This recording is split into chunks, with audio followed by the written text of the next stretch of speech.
जय हिंद साथियों, आपके अपने YouTube चैनल विकास मोबाइल टेक पे आप सभी का हार्दिक स्वागत है। आज की वीडियो में हम बात कर रहे हैं पीएम किसान 14 इंस्टॉलमेंट यानी कि 14वीं किस्त के ऊपर बात करने वाले हैं।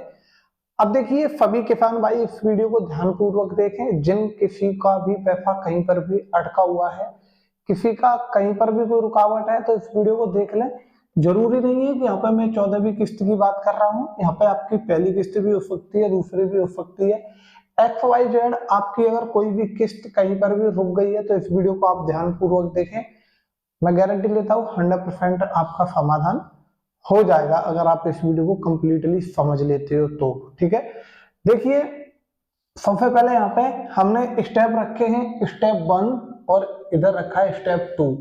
तो आपको यहाँ पे समझना है स्टेप 1 में।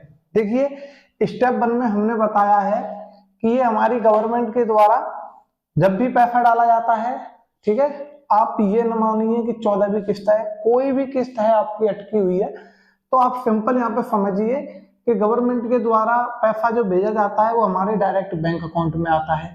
लेकिन बैंक अकाउंट में आने से पहले पैसा कहीं पर भी अटक जाता है, उसका रीजन क्या होता है वो चीज आप यहाँ पे समझ लीजिए।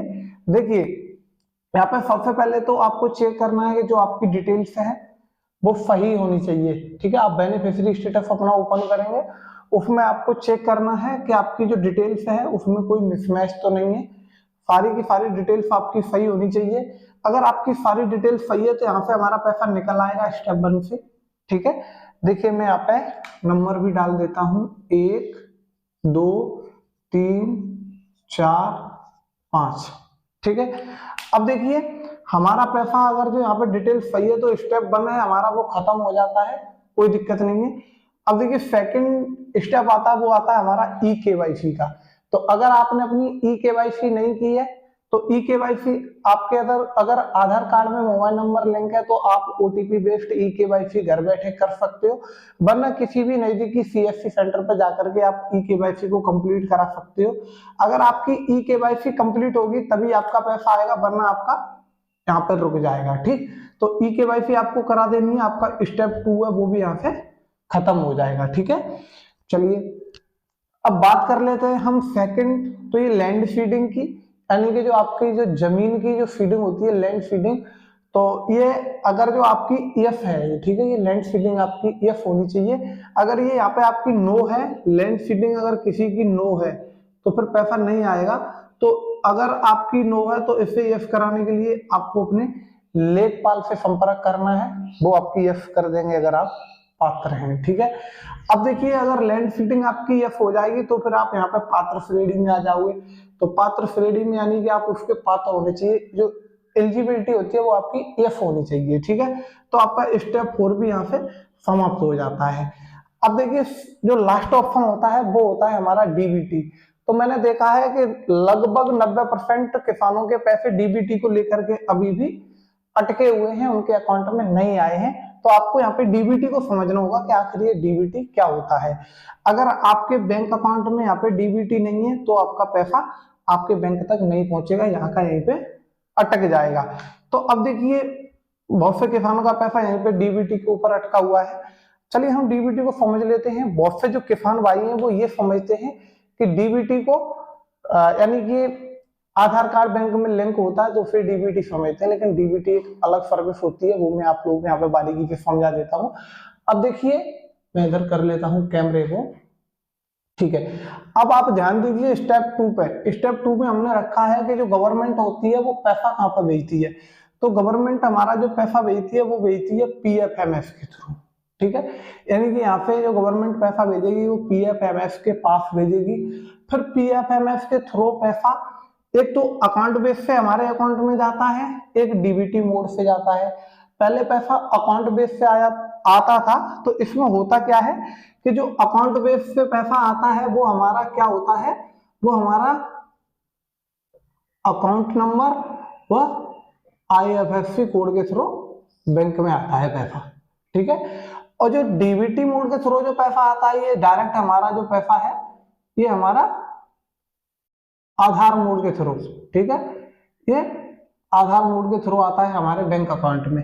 तो जो किसान भाई हैं वो आधार मोड के थ्रू पैसा को नहीं समझ पाते हैं, वो समझते हैं कि हमने अपने बैंक अकाउंट में अगर जो आधार कार्ड को लिंक करा दिया तो डीबीटी हो गया। देखिए डीबीटी एक सर्विस होता है।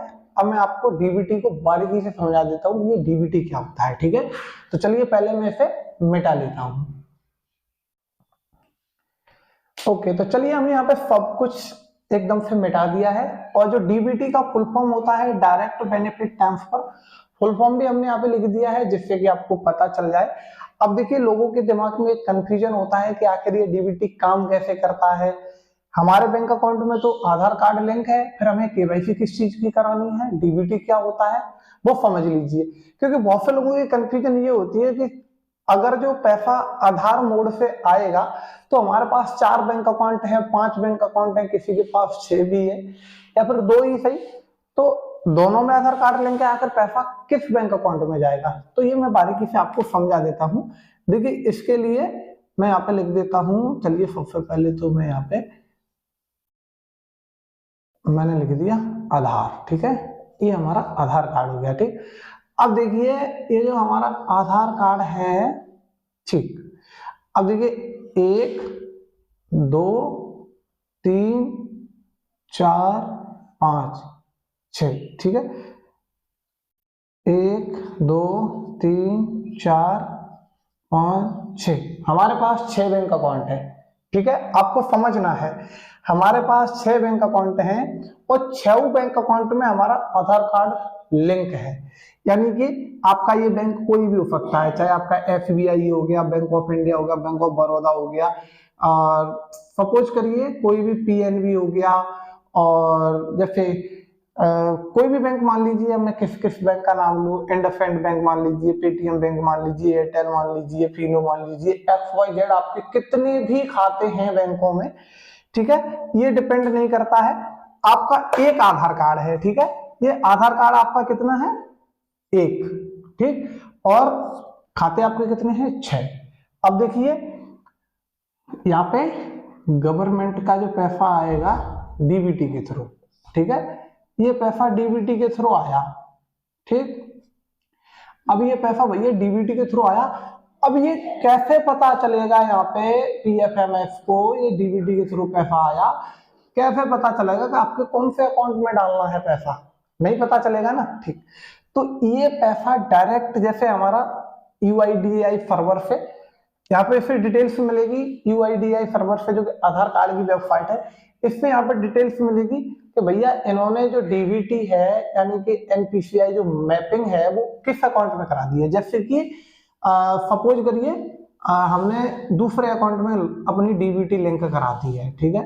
दूसरे अकाउंट में डीबीटी लिंक करा दी है तो ये पैसा आएगा, ये डायरेक्ट यहाँ पे यानी कि ये डीबीटी सर्वर से आएगा, यूआईडीएआई सर्वर से।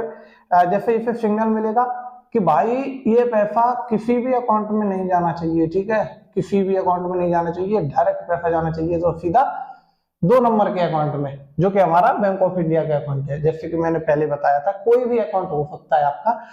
तो इस प्रकार से डीबीटी काम करता है, ठीक है। अब यहाँ पे आप लोगों की ये कंफ्यूजन दूर हो गई होगी कि आधार कार्ड सभी बैंकों में लिंक है, आखिर ये डीबीटी क्या होता है। डीबीटी एक सर्विस है जिसे आप इनेबल करा दोगे जिस अकाउंट में, ये डीबीटी आप तीसरे नंबर के अकाउंट में करा दोगे तो किसी में नहीं जाएगा पैसा, तीसरे नंबर के में आएगा।